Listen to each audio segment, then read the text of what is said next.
नमस्कार। आज हम डिस्कस करेंगे हिमाचल प्रदेश जीके के important question. Himachal Pradesh GK के इंपॉर्टेंट क्वेश्चन डिस्कस करेंगे। हर एक question exam point of view से इंपॉर्टेंट है और आने वाले एग्जाम चाहे वो पेपर 1 का एग्जाम है, चाहे वो हाई कोर्ट का एग्जाम है, या फिर Himachal Pradesh public service commission का कोई और भी एग्जाम है, या फिर राज्य चयन आयोग का कोई और एग्जाम है, चाहे वो टीजीटी का एग्जाम हो, जेवीटी का हो, सब इंस्पेक्टर का हो, या फिर आप जूनियर ऑफिसर असिस्टेंट के लिए तैयारी करेंगे अभी, या फिर कांस्टेबल के लिए तैयारी कर रहे हैं, कोई सा भी एग्जाम क्यों ना हो, डेफिनेटली आपको वहाँ पर हेल्प मिलेगी, जैसे कि पहले भी मिलती रही है।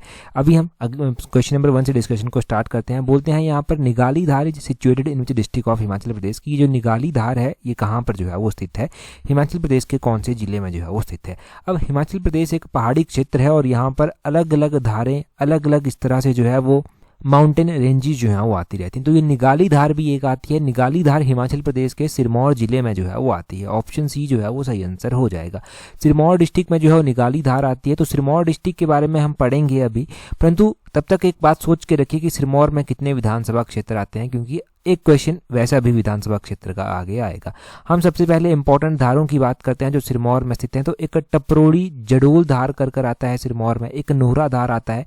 नोहरा धार तो एचएएस में भी पूछा गया था बहुत पहले। नोहरा धार कहाँ पर स्थित है। हरिपुर धार आता है, ये भी सिरमौर में स्थित है। और दूधम धार आता है, ये भी सिरमौर में है। और कमराऊ धार आता है, कमराऊ धार भी सिरमौर में है। कमराऊ धार है ये, ठीक है। और एक धार निगाली आता है जिसकी हम बात कर रहे थे। एक धार शिलाई आता है, ये भी सिरमौर में है। तो इस तरह की फेमस धारें जो हैं वो इस रीजन में आती हैं, सिरमौर के इस क्षेत्र में जो है वो आती हैं। सिरमौर डिस्ट्रिक्ट की अगर हम बात करते हैं तो यहाँ पर एक चूड़धार भी जो है वो आती है। चूड़धार जो है वो इम्पोर्टेंट है। और गिरी नदी के बारे में आपने पढ़ा है कि गिरी नदी जो है वो सिरमौर में बहती है, यमुना की सहायक नदी है। और गिरी नदी जो है वो सिरमौर को जो है वो 2 इक्वल भागों में जो है वो डिवाइड कर देती है। एक सिसगिरी रीजन बन जाता है, एक ट्रांसगिरी रीजन जो है वो बन जाता है। तो चूड़धार जो है ये ट्रांसगिरी रीजन में जो है वो आती है। ट्रांसगिरी रीजन में चूड़धार आती है। इसको चूड़ चांदनी धार के नाम से भी जो है वो जाना जाता है।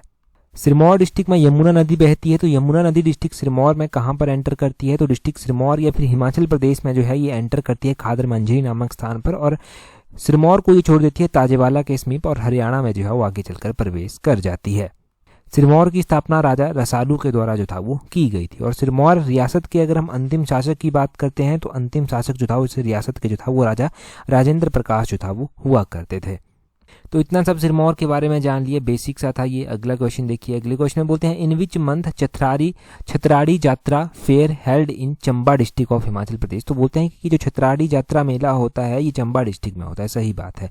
बोलते हैं परंतु होता कौन से महीने में है, ये पूछा गया है यहाँ पर एग्जैक्टली। तो छतराड़ी जात्रा की अगर हम बात करते हैं तो डिस्ट्रिक्ट चंबा में ये होती है और सितंबर के महीने में डिस्ट्रिक्ट चंबा में होती है। ऑप्शन सी जो है वो सही आंसर हो जाएगा। ऐसा ही डिस्ट्रिक्ट चंबा का एक क्वेश्चन मैं बार बार बताता हूँ कि हाईकोर्ट में पूछा गया था सूही मेला जो है वो कौन से महीने में होता है। सूही फेयर जो है वो अप्रैल महीने में होता है, डिस्ट्रिक्ट चंबा में होता है। और ये ऐसा मेला है जिसको राजा साहिल वर्मन के द्वारा स्टार्ट करवाया गया था।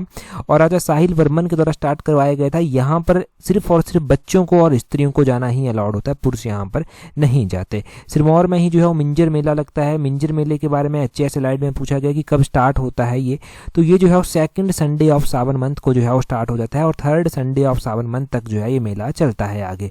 और इसको भी चंबा के राजा साहिल वर्मन के द्वारा ही जो था वो स्टार्ट करवाया गया था। अगर चंबा का ही हम एक क्वेश्चन पढ़ते हैं कि चंबा में जो है वो चेरवाल मेला भी होता है जिसको पृथ्वी पूजा भी जो है वो कहते हैं। पृथ्वी पूजा जो होती है यहाँ पर, इस दिन क्या करते हैं, यहाँ पर जो किसान होते हैं अपने इस दिन या ये पूरा का पूरा जो महीना होता है जिस महीने ये चेरवाल फेयर होता है उसमें जो है किसान अपने बैलों को जो है वो खेतों में नहीं ले जाते, उनको आराम देते हैं करने। तो चेरवाल मेला होता कौन से महीने में, तो ये बादों के महीने में होता है। 1st ऑफ बादों को ये स्टार्ट हो जाता है।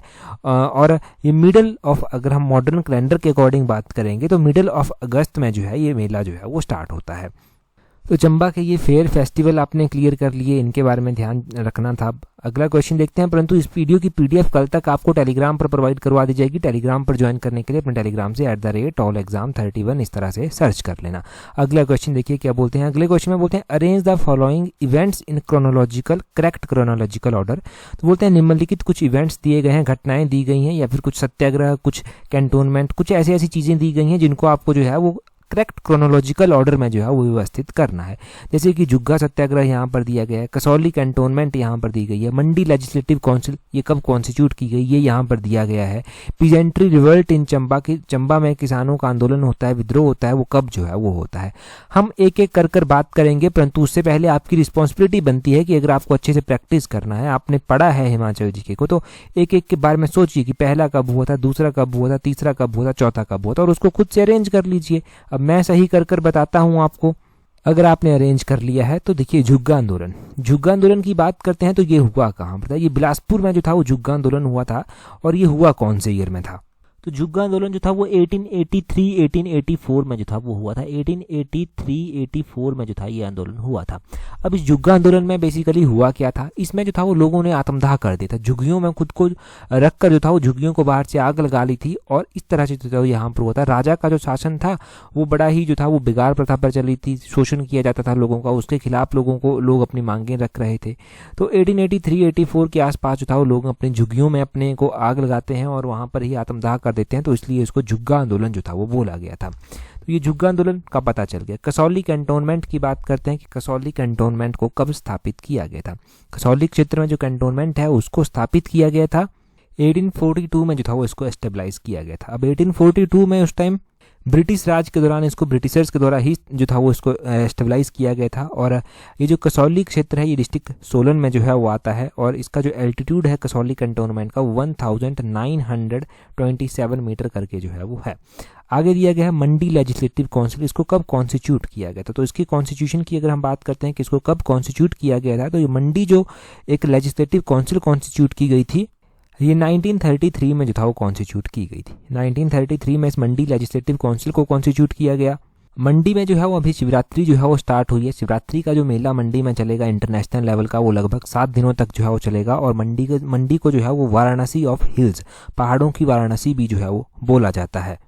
15 अप्रैल 1948 को जब हिमाचल प्रदेश का गठन हुआ था तो मंडी को हिमाचल प्रदेश में मिला दिया गया था। मंडी हिमाचल प्रदेश का एक डिस्ट्रिक्ट 15 अप्रैल 1948 को ही बन गया था।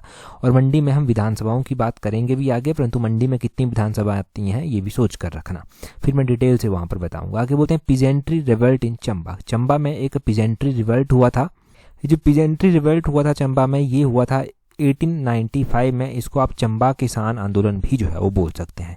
चंबा में ये 1895 में हुआ था। उस टाइम चंबा के जो राजा हुआ करते थे वो राजा शाम सिंह हुआ करते थे और उनके वजीर गोविंद राम जो था वो हुआ करते थे। इनका प्रशासन ये भी किसानों के ऊपर अत्याचार करता था। भारी बोझ किसानों के ऊपर लगान का उस टाइम था। किसानों के द्वारा ही अपने राजा और वजीर के शासन के खिलाफ ही जो था ये आंदोलन किया गया था। भटियात जो क्षेत्र होता था उसमें सबसे पहले किसानों ने एकत्रित होकर जो था वो क्या किया था, यहाँ पर एक असहयोग आंदोलन जो था वो 1895 में स्टार्ट किया था।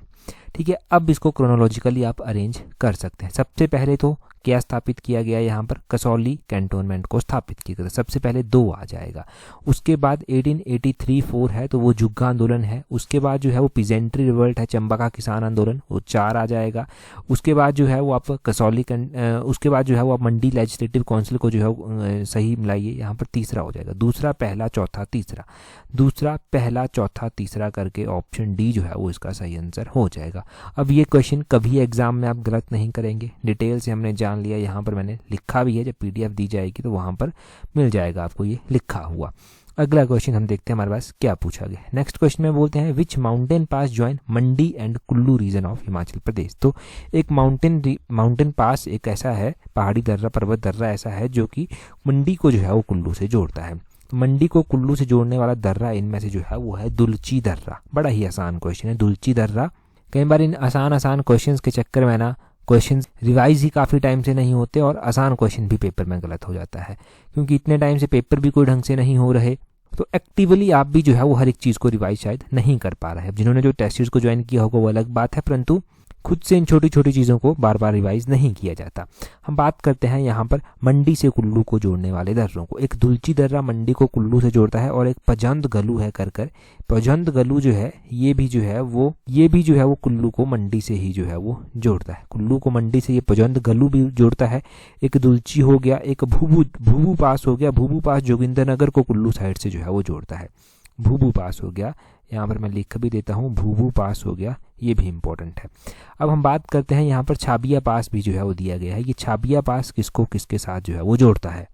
तो ये छाबिया पास जो है वो पांगी और लाहौल और भरमौर को जो है वो आपस में जोड़ता है। पांगी लाहौल भरमौर को आपस में जोड़ता है। एक तैंती पास यहाँ पर दिया गया है, इसको तैंती गलू भी बोल देते हैं, तैंती का जोत भी बोल देते हैं। तो ये जो है वो कुल्लू को कांगड़ा से जो है वो जोड़ता है, कुल्लू कांगड़ा को आपस में जोड़ता है। दराती दर्रा, ये भी बहुत आसान है परंतु बहुत बार एग्जाम में पूछा जाता है। ये चंबा को जो है, चंबा को जोड़ता है ये पांगी के साथ, चंबा को पांगी क्षेत्र के साथ जोड़ता है। तो इस तरह से हमारे पास ये 4 दर्रे तो क्लियर हुए ही हुए। हमने जो है वो मंडी को कुल्लू से जोड़ने वाले दर्रे भी जो है वो क्लियर कर लिए। अगला क्वेश्चन हम देखते हैं हमारे पास क्या बोलते हैं, परंतु उससे पहले अगर देखिए आप तैयारी कर रहे हैं अपकमिंग पेपर 1 के लिए, आप हाईकोर्ट के एग्जाम के लिए तैयारी कर रहे हैं, राज्य चयन आयोग के एग्जाम्स के लिए तैयारी कर रहे हैं, या फिर Himachal Pradesh public service commission के अपकमिंग एग्जाम्स के लिए तैयारी कर रहे हैं, तो आप हमारी कॉम्प्रिहेंसिव टेस्ट सीरीज को ज्वाइन कर सकते हैं। स्लॉट 1 इसका ऑलरेडी बुक हो चुका है, आप स्लॉट 2 में खुद को रजिस्टर कर सकते हैं और टाइमली जो है वो अपनी छोटी छोटी कमियों को इम्प्रूव करके जो है वो आने वाले एग्जाम्स के लिए जो है वो तैयार हो सकते हैं। टेस्ट सीरीज का लिंक नीचे डिस्क्रिप्शन बॉक्स कमेंट बॉक्स में दिया गया है, जल्दी से खुद को रजिस्टर कर लीजिए और टेस्ट सीरीज को ज्वाइन करने के बाद जो है टेस्ट सीरीज का ग्रुप जरूर ज्वाइन कर लेना। कोई भी दिक्कत आती है आप डायरेक्टली हमें ईमेल कर सकते हैं। क्वेश्चन देखिए, बोलते हैं which of the following stream is tributary of Beas river. तो बोलते हैं कि इनमें से कौन सी नदी जो है, कौन सी धारा जो है वो ब्यास नदी की सहायक नदी है। अगर हम ब्यास की सहायक नदियों के बारे में बात करते हैं तो हमारे पास सबसे पहले सोन दिया गया है, फिर साल दिया गया है, फिर स्पिति दिया गया है, फिर संसारी दिया गया है। यहाँ पर स्पिति का नाम सुनते ही तो आपको पता चल गया होगा कि स्पिति जो है वो किसकी सहायक नदी है। स्पिति तो सतलुज की सहायक नदी है। ये सतलुज की सहायक नदी है, कुंजुम रेंज से निकलती है और बार बार हमने पढ़ा भी है कि खाप या फिर नामगिया के समीप जो है किन्नौर में जो है वो सतलुज के साथ मिल जाती है। वैसे ही यहाँ पर संसारी भी दिया गया है, तो संसारी नाला के समीप, संसारी नाला का नाम तो आपने सुना ही होगा। संसारी नाला का नाम आपने कहाँ पर सुना होगा कि चेनाब नदी जो है वो चंबा को जो है वो संसारी नाला के समीप छोड़ देती है और कश्मीर में जो है वो एंटर कर जाती है। तो वही संसारी नाला है ये, और ये किसकी सहायक नदी हुई संसारी करके, तो ये चेनाब की सहायक नदी हो गई। संसारी नाला करके चेनाब की सहायक नदी हो गई। यहाँ पर ऑप्शन में साल बच गया, ऑप्शन में जो है सोन बच गया। तो साल सबसे पहले बात करें तो साल जो है वो रावी की सहायक नदी है और साल के बारे में आपने पढ़ा है कि ये रावी की सहायक नदी है। इसके अलावा रावी की और भी सहायक नदियां आपने पढ़ी होंगी, जैसे कि बुधिल पढ़ी होगी, तुंधा पढ़ी होगी, साल पढ़ी होगी, सियून पढ़ी होगी, चिड़चुंद नाला पढ़ी होगी, साहू पढ़ी होगी। वो सारी जो है वो रावी की सहायक नदियां हैं। तो साल भी जो है वो एक सहायक नदी हुई रावी की। अब हमारे पास एक ही ऑप्शन बच जाता है, वो है सोन। सोन जो है वो किसकी सहायक नदी है, तो सोन ही ब्यास की सहायक नदी है। तो ये ऑप्शन ए जो है वो सही आंसर हो जाएगा। सोन ब्यास की सहायक नदी है और सोन जो है वो मंडी जिले में जो है वो ब्यास की सहायक नदी है। मंडी में जो ब्यास की सहायक नदियां बनती हैं उसमें सोन एक बनती है, उसमें सुकेती बनती है, तीर्थन बनती है, हंसा इसकी सहायक नदी बनती है ब्यास की, रमा बनती है, जीवनी बनती है। ये सारी जो है वो इसकी सहायक नदियां जो है वो बनती हैं। अब यहाँ पर हमने रावी की बात भी की, ब्यास भी की और सतलुज की भी, सारी नदियों की हमने बात यहाँ पर कर ली। मैं आपको बता दूं कि रावी, अभी आपने बड़ा भंगाल चर्चा में देखा होगा कि बादल फटे, क्या हुआ वहां पर, तो बड़ा भंगाल से भी हमारी एक नदी जो है वो निकलती है। बड़ा भंगाल डिस्ट्रिक्ट कांगड़ा से जो है वो रावी नदी जो है वो निकलती है। बड़ा भंगाल से ये रावी नदी जो है वो निकलती है और चंबा शहर इस रावी नदी के किनारे बसा हुआ है। अभी देखो अलग अलग नदियां जो हैं वो उफान पर है, तो उफान पर जब नदियां हैं तो न्यूज़पेपर में वो आएगा। न्यूज़पेपर में जब वो आएगा तो आपके कॉन्सेप्ट क्लियर होंगे कि ये नदी किस डिस्ट्रिक्ट में बहती है और आगे चलकर किसके साथ मिलेगी, वहां से पता चल जाता है। तो अभी टच में रहना होता है इन चीज़ों के साथ, ताकि उसी न्यूज़पेपर से जो है वो जीके भी क्लियर हो जाए। अगला क्वेश्चन देखते हैं। अगले क्वेश्चन में क्या बोलते हैं around which year captain RC Lee set up an apple orchard in Kullu area. तो बोलते हैं कैप्टन आरसी ली थे, इनके द्वारा जो था वो कब, किस वर्ष के दौरान जो था वो कुल्लू में जो था वो एक जो था वो एप्पल का बगीचा जो था वो स्थापित किया गया था। सबसे पहले लगाया गया था इनके द्वारा यहाँ पर एप्पल का बगीचा, तो ये 1870 में लगाया गया था। ऑप्शन ए सही आंसर है। हिमाचल प्रदेश की कुल्लू घाटी के बुंदरोल एक जगह का नाम है, बुंदरोल में कैप्टन आरसी के द्वारा जो था वो एक सेब का बगीचा लगाया गया था। उसके बाद सेब के बगीचे अलग अलग जगह पर लगाए गए। अलेक्जेंडर काउट्स कर एक व्यक्ति थे, इन्होंने 1887 में जो था वो सेब का बगीचा लगाया था सबसे पहले मसोबरा में, और जिसको काउट बगीचा जो था वो बोला जाता था। और 1918 में जो था वो जब सैम्यूल इवान स्टोक्स थे तो उनके द्वारा भी जो था वो अमेरिका की किस्म के सेब लाए गए और कोटगढ़ क्षेत्र में जो था वो लगाए गए थे, और उनको बहुत ही मीठा जो था वो कहा जाता था कि बहुत मीठे जो था वो होते थे। तो ये आपने एप्पल की हिस्ट्री के बारे में हिमाचल में ध्यान रखना है कि किस किस तरह से यहाँ पर एप्पल लगा हिमाचल में अगर हम एप्पल का बात करते हैं इकोनॉमी के हिसाब से, तो एप्पल जो है वो एक इम्पॉर्टेंट फ्रूट क्रॉप जो है वो मानी जाती है, और जितना भी हमारे पास फ्रूट होता है उसमें से 48.92% एरिया जो है वो एप्पल के द्वारा ही जो है कॉन्स्टिट्यूट किया जाता है। और प्रोडक्शन के हिसाब से बात करें तो जितनी भी फ्रूट प्रोडक्शन होती है उसमें से 82.53% जो है वो टोटल एप्पल के द्वारा ही जो है कंट्रीब्यूट किया जाता है। जब 1950-51 में हिमाचल में जो था वो एक प्रॉपर वे में आंकड़े आते हैं तो पता चलता है कि उस दौरान हिमाचल में सिर्फ 400 हेक्टेयर भूमि पर जो था वो एप्पल की खेती की जाती थी। परंतु अभी जो हमारे पास लेटेस्ट आंकड़े आते हैं, चाहे वो 2022-23 के अकॉर्डिंग है, उसके अकॉर्डिंग पता चलता है कि हिमाचल प्रदेश में जो है वो 1,15,680 हेक्टेयर भूमि पर जो है वो एप्पल की खेती जो है वो की जाती है। और वर्ष 2007 और वर्ष 2008 से लेकर वर्ष 2021 और वर्ष 2022 तक एप्पल में जो ग्रोथ हमें देखने को मिली है वो लगभग 21.4% ग्रोथ हमें देखने को जो है वो मिली है। ये 2007-8 से लेकर 2021-22 का डाटा अगर पूछा गया तो स्टेटमेंट बनाकर एज सच पूछा जाएगा।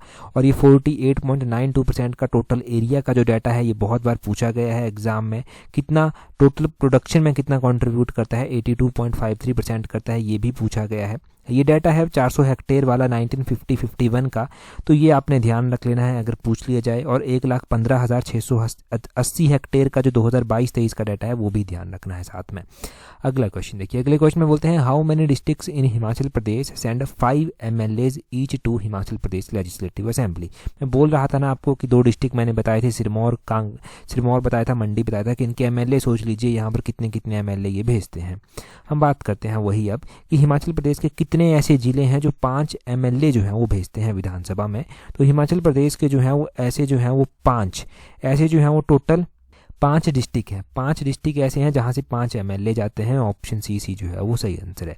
अब ये 5 MLA जो हैं वो कहाँ से जाते हैं, तो एक तो हम किसकी बात कर रहे थे, हम सिरमौर की बात कर रहे थे। सिरमौर से जो है वो 5 MLA ही जो हैं वो जाते हैं, सिरमौर से 5 MLA जाते हैं। सिरमौर के अलावा दूसरा हमारे पास ऊना आ जाता है, ऊना से जो है वो 5 MLA जो हैं वो जाते हैं। अच्छा, मैप पर देखा जाए इस चीज़ को तो ज़्यादा अच्छे से यहाँ पर अच्छा लगेगा। देखो यहाँ पर हमारे पास ये सिरमौर है, सिरमौर से 5 MLA जाते हैं, ठीक है। यहाँ पर इसको ठीक से लिखेंगे, सिरमौर से 5 MLA जाते हैं। सिरमौर के अलावा दूसरा हमने ऊना डिस्ट्रिक्ट बात किया, ये है ऊना डिस्ट्रिक्ट, यहाँ से भी 5 MLA जो हैं हो जाते हैं चुनकर।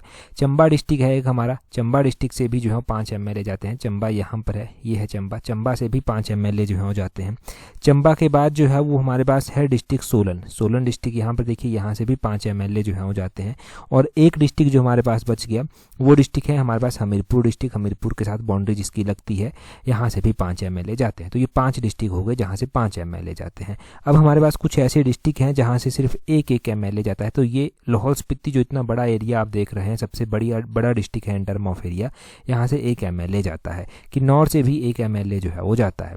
और ये हमारे पास 7 डिस्ट्रिक्ट कवर हो गए। अब सबसे ज़्यादा MLA जो जाते हैं वो कांगड़ा डिस्ट्रिक्ट से जो है वो जाते हैं, कांगड़ा से टोटल 15 MLA जो है वो जाते हैं। मंडी की हमने बात की थी, तो मंडी में दूसरे नंबर पर हाईएस्ट है, 10 MLA यहाँ से चुनकर जो है वो जाते हैं। मंडी के बाद शिमला हमारे पास आता है, शिमला से 8 MLA जो है वो जाते हैं। और शिमला के बाद हमारे पास कुल्लू बच गया, बिलासपुर बच गया। कुल्लू और बिलासपुर से जो है वो 4 MLA जो है वो जाते हैं, कुल्लू से भी 4, बिलासपुर से भी 4। तो इस तरह से MLA की स्ट्रेंथ है हिमाचल प्रदेश में। टोटल हमारे पास कितने MLA जो है वो है, ये भी तो क्वेश्चन बन सकता है कि टोटल MLA कितने हैं। तो टोटल आपने 68 जो है वो ध्यान रखना है कि टोटल 68 MLA जो है वो जाते हैं, 68 MLA टोटल जाते हैं। और किस डिस्ट्रिक्ट से कितने जाते हैं वो भी पता चल गया। अब डाउट नहीं रहना चाहिए, कोई भी क्वेश्चन किसी भी तरह से पूछा जाए आपका सही होगा। आगे बोलते हैं identify the incorrect statement about Sutlej river. तो बोलते हैं सतलुज नदी के बारे में इनमें से कोई गलत कथन दिया गया है वो आपको पहचानना है। बोलते हैं Nogli is a tributary of Sutlej river in Kinnaur district. Nogli जो है वो सतलुज की सहायक नदी है किन्नौर डिस्ट्रिक्ट में। दूसरी स्टेटमेंट में बोलते हैं Sutlej enter Bilaspur district near Naila, कि ये जो नायला एक गाँव है इसके समीप जो है वो सतलुज नदी बिलासपुर में एंटर कर जाती है। तीसरे में बोलते हैं गंबरकट सतलुज को ज्वाइन करती है विलेज धगरान के समीप। ये जो धगरान विलेज है कि इसके समीप जो है वो सतलुज के साथ ये ज्वाइन करती है। अब आपने तो पढ़ा होगा तो आपने गैस कर लिया होगा कि कौन कौन सी स्टेटमेंट्स जो हैं वो यहाँ पर इनकरेक्ट दी गई हैं यानी कि गलत दी गई हैं। हम सबसे पहले बात करते हैं सबसे पहली स्टेटमेंट की। ये नोगली जो है वो सतलुज की सहायक नदी है, यहाँ तक स्टेटमेंट सही है। क्या ये किन्नौर डिस्ट्रिक्ट में जो है वो सतलुज को ज्वाइन करती है? तो ये किन्नौर में सतलुज को ज्वाइन नहीं करती, यहाँ पर गलत हो गया। ये जो है वो रामपुर बुशहर के समीप जो है डिस्ट्रिक्ट शिमला में जो है ये ज्वाइन करती है, रामपुर बुशहर के समीप ज्वाइन करती है, तो ये गलत हो जाता है, यहाँ पर पहली स्टेटमेंट हमारे पास गलत है। अब बोलते हैं सतलुज बिलासपुर डिस्ट्रिक्ट में भी जो है वो एंटर करती है। क्या ये बिलासपुर डिस्ट्रिक्ट में जो है वो नाइला विलेज के समीप जो है वो एंटर करती है? सतलुज बिलासपुर में ज़रूर एंटर करती है, परंतु नैला नहीं, ये कसोल के समीप जो है वो, कसोल एक गांव है, इसके समीप एंटर करती है बिलासपुर में। और ये जो नीला कर विलेज है, यहाँ पर ये छोड़ती है, यहाँ पर ये लीव करती है बिलासपुर को, यहाँ पर ये छोड़ती है ना कि एंटर करती है। ठीक है, तो दूसरी स्टेटमेंट भी गलत हो जाती है हमारे पास। तो पहली स्टेटमेंट भी गलत हो गई, दूसरी स्टेटमेंट भी गलत हो गई। तीसरी है हमारे पास, यहाँ पर दिया गया है गंभर खड्ड के बारे में। गंभर देखो सतलुज की सहायक नदी है, यहाँ तक स्टेटमेंट सही है। और बोलते हैं कि ये सतलुज को जो है दगरान गाँव के समीप जो है ज्वाइन करती है, तो ये स्टेटमेंट भी हमारे पास सही है कि ये दगरान गाँव के समीप ही जो है वो सतलुज को ज्वाइन करती है। तो गंभर जो है वो शिमला की तारा देवी हिल्स से निकलती है, बिलासपुर में जो है ये एंटर कर जाती है नेरी गांव के समीप, और सतलुज को ज्वाइन करती है दगरान गांव के समीप। तो इतना यहाँ पर ये स्टेटमेंट इस तरह से सही है। तीसरी स्टेटमेंट सही हुई और पहली और दूसरी स्टेटमेंट हमारे पास गलत है। तो इनकरेक्ट स्टेटमेंट पूछा गया था, choose the incorrect statement. 1 and 2 is incorrect and only 3 is हमारे पास करेक्ट थी। 3 हमारे पास करेक्ट थी, 1 and 2 हमारे पास इनकरेक्ट थी। क्यों गलत थी वो भी पता चल गया। सतलुज नदी हिमाचल की सबसे बड़ी नदी है, सबसे बड़ी नदी है ये हिमाचल प्रदेश की। हिमाचल में लगभग 320 किलोमीटर के करीब जो है उसका टोटल लेंथ जो है वो रहती है। In term of length Himachal की ये सबसे बड़ी नदी है। मानसरोवर के समीप ये रक्सताल झील से जो है वो निकलती है, फिर हिमाचल में एंटर कर जाती है। हिमाचल में सिपकी विलेज के समीप जो है ये एंटर करती है, सिपकिला के समीप, सिपकिला के समीप हिमाचल में एंटर करती है। हिमाचल में बहती है और फिर हिमाचल को जो है वो छोड़ भी देती है। हिमाचल को छोड़ने का पॉइंट है भाखड़ा गांव, भाखड़ा गांव के समीप हिमाचल को छोड़कर पंजाब में एंटर कर जाती है। भाखड़ा डैम भी तो इसी के ऊपर बना हुआ है, लगभग 1963 के आसपास जो था वो उस डैम को कंस्ट्रक्ट किया गया था। ठीक है जी, तो ये हमें पता चल गया सतलुज नदी के बारे में। अगला क्वेश्चन देखते हैं हमारे पास। अगले क्वेश्चन में क्या बोलते हैं which of the following district of Himachal Pradesh are top 3 district leading in sex ratio as per 2011 census. तो 2-3 बार मैंने लगातार आपको ये बताया है सेक्स रेशो के बारे में कि टॉप के 3 लीडिंग डिस्ट्रिक्ट जो है वो कौन से हैं सेक्स रेशो के। अगर टेस्ट सीरीज ज्वाइन की होगी तो वहाँ पर तो हमने टेस्ट सीरीज 2011 की जनगणना के ऊपर एक अलग से टेस्ट सीरीज भी जो है वो पड़ी हुई है। सेक्स रेशो की बात करते हैं तो हिमाचल की सेक्स रेशो है 972। तो हिमाचल की सेक्स रेशो है, जो सबसे हाईएस्ट सेक्स रेशो आती है वो हमीरपुर की आती है। हमीरपुर की जो सेक्स रेशो आती है वो 1095 जो है वो आती है। उसके बाद हमीरपुर के बाद दूसरे नंबर पर जो है वो हमारे पास जो है वो कांगड़ा डिस्ट्रिक्ट जो है वो आता है। कांगड़ा की जो सेक्स रेशो आती है वो 1012 जो है वो आती है। कांगड़ा के बाद जो है वो मंडी डिस्ट्रिक्ट हमारे पास आता है। मंडी की जो सेक्स रेशो आती है वो 1007 जो है वो आती है। तो टॉप के जो लीडिंग डिस्ट्रिक्ट हमारे पास हुए वो हमीरपुर, कांगड़ा और मंडी हुए। यहाँ पर हमीरपुर, कांगड़ा और मंडी इस तरह से इसको अरेंज करेंगे। ऑप्शन सी जो है वो सही आंसर हमारे पास हो जाएगा। हिमाचल की सेक्स रेशो के बारे में पता चल गया, 2011 की जनगणना के आंकड़े हैं। सेक्स रेशो के बारे में हम आए दिनों रिवाइज करते रहते हैं, फिलहाल इतना ही जानेंगे। अगला क्वेश्चन देखते हैं हमारे पास क्या बोलते हैं यहाँ पर विच of the following sector contribute highest percentage of workers employed for the year 2023। तो कौन सा सेक्टर ऐसा है जो हाईएस्ट नंबर ऑफ वर्कर्स को जो है वो रोजगार देता है। हम बात करते हैं सेक्टर्स की तो हमारे पास माइनिंग क्वेरिंग सेक्टर आता है, मैन्युफैक्चरिंग सेक्टर आता है, इलेक्ट्रिसिटी सेक्टर आता है और एक जो है वो कंस्ट्रक्शन सेक्टर जो है वो आता है। इन सेक्टर्स में से अगर हम देखेंगे कि कौन सा सेक्टर ऐसा है जो हाईएस्ट एम्प्लॉयमेंट, हाईएस्ट रोजगार जो है वो देता है, तो इनमें से हमें हाईएस्ट रोजगार देने वाला सेक्टर जो है वो जो कंस्ट्रक्शन सेक्टर है वो सेक्टर जो है वो पता चलता है कि कंस्ट्रक्शन सेक्टर जो है वो हाईएस्ट लोगों को रोजगार देता है। किस सेक्टर से लोगों को कितना रोजगार जो है वो मिलता है। सेक्टर वाइज अगर हम रोजगार की बात करते हैं, वर्कर्स कौन से आए, वर्कर्स आए जो 15 to 59 ईयर्स के बीच में है। हम बात करते हैं कंस्ट्रक्शन सेक्टर की तो लगभग 50% रोजगार तो ये कंस्ट्रक्शन सेक्टर ही देता है। कौन सा, ऐसे एक गोला बना लीजिए, यहाँ पर आपको ना ये 50% तो आपको क्या रखना है, ये कंस्ट्रक्शन सेक्टर आपका आ जाता है। कंस्ट्रक्शन सेक्टर के बाद जो है वो हमारे पास यहाँ पर इलेक्ट्रिसिटी सेक्टर भी जो है वो दिया गया है। तो इलेक्ट्रिसिटी सेक्टर जो है वो लगभग यहाँ पर 7% कॉन्ट्रीब्यूट जो है वो करता है। इतना सा स्पेस बना लीजिए इलेक्ट्रिसिटी सेक्टर का और 7% यहाँ पर लिख लीजिए। उसके बाद हमारे पास जो है वो एक मैन्युफैक्चरिंग सेक्टर भी आता है। मैन्युफैक्चरिंग सेक्टर जो है वो लगभग 41% लोगों को जो है वो रोजगार देता है। तो इतना बना लीजिए, 41% लोगों को ये रोजगार देता है। और बाकी जो हमारे पास एक और सेक्टर बच गया माइनिंग और क्वेरिंग, तो हिमाचल प्रदेश में माइनिंग और क्वेरिंग से जो है वो 2% लोगों को जो है वो रोजगार मिला है। यहाँ पर 2% जो है वो लिख लीजिए। तो इस तरह से ये रोजगार मिलता है हिमाचल में। हाईएस्ट जो रोजगार मिलता है वो कंस्ट्रक्शन सेक्टर से जो है वो मिलता है। और किस किस तरह से कितना % रोजगार मिलता है वो भी पता चल गया। रोजगार 15 to 59 ईयर्स की ये बात की जा रही है।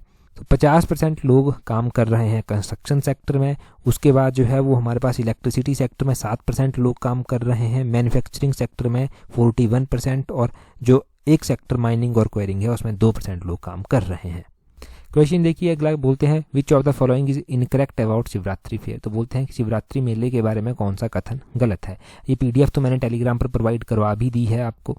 बोलते हैं कि कौन सा शिवरात्रि के बारे में गलत कथन दिया गया है। 4 ऑप्शन हैं आपके पास, जल्दी से कमेंट कर कर बताएंगे। इससे पहले का जो मिशन एलाइड का पार्ट था उसमें पहला ही क्वेश्चन ये डिस्कस हुआ था। तो जल्दी से कमेंट करके बताइए। टेलीग्राम पर ज्वाइन नहीं किया है तो अपने टेलीग्राम से @allexam31 सर्च करना, आपको हमारा टेलीग्राम चैनल मिल जाएगा। इस वीडियो में इतना ही। That's all for today. Thank you very much for watching and listening it very patiently.